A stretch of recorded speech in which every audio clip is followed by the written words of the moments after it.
5 years ago, I lost my younger sister.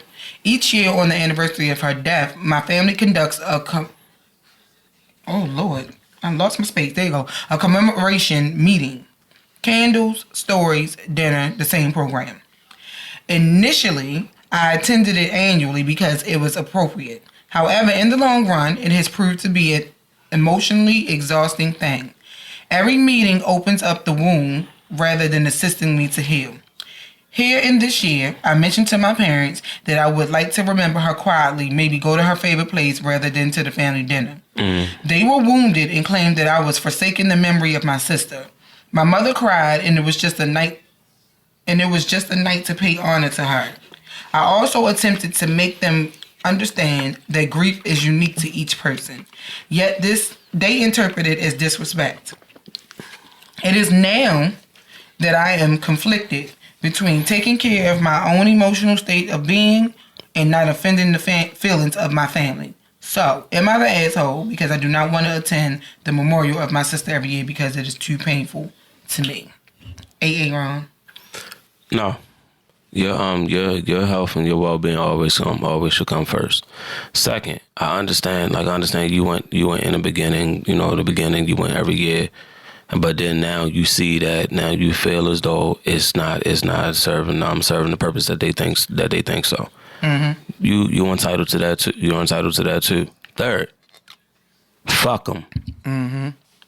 Like, yo, everybody. I mean, give them some grace because your parents may still be grieving, grieving, and yeah, just like you said, that grief is unique to every person, but this is also their grieving. So you gotta, just give them some grace. Like, they don't gotta be disrespectful. They ain't had to be as disrespectful, thinking that you're being disrespectful or portraying that, projecting that you're being disrespectful to your sister's memory. But you gotta think about you first. Mm-hmm. Always think about you first.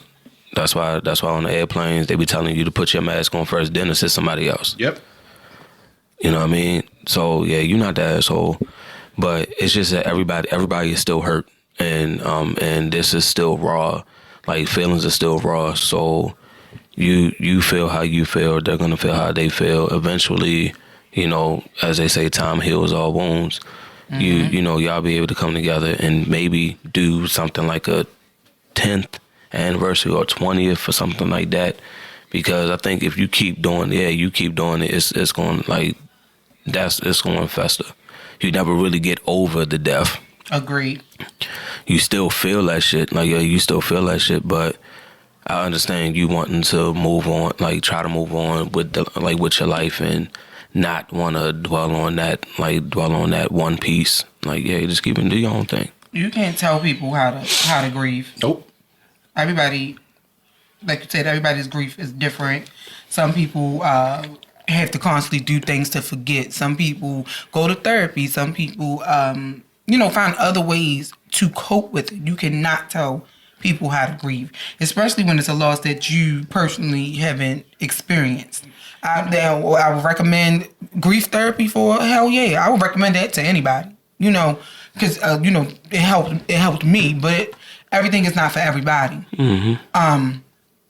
So again, you can't tell people how to grieve, how to deal with situations, as long as they're not doing anything self-destructive, or hurting others in the process. You're not the asshole. Your family.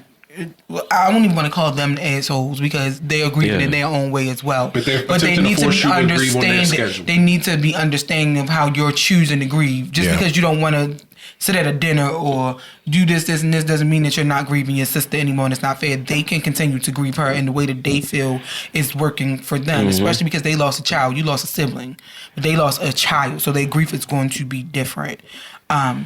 So yeah, respect people in the way to grieve. Yeah, some people have delayed reactions when it comes to stuff like absolutely. That. You may not even, your brain may not even, because if it's traumatic enough, to piggyback essentially off of what they just said, mm-hmm. your brain may delay for whatever reason accepting or coming to terms with that grief. So you may not be able to accept a memorial dinner or a service or something because your brain just feels that you aren't in a place to be able to process those emotions. So your brain will delay it.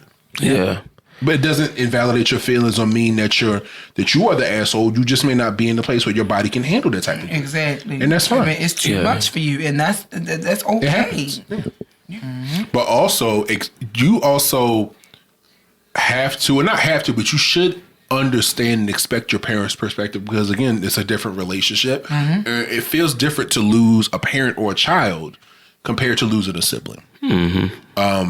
They deal with it. It can be a generational thing where everybody, especially you have older parents who are in the 60s or 70s, they're used to the family coming together and everybody's in one room, or they come to the house and they dropping food off and stuff. But you may not simply just have the headspace for that. And it's okay. That's how it was whenever the family came over. I prefer to stay in my room.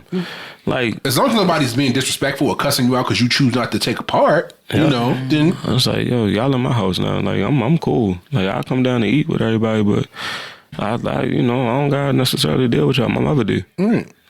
Like, the adults do. I can go out. I mean, but yeah, Agreed.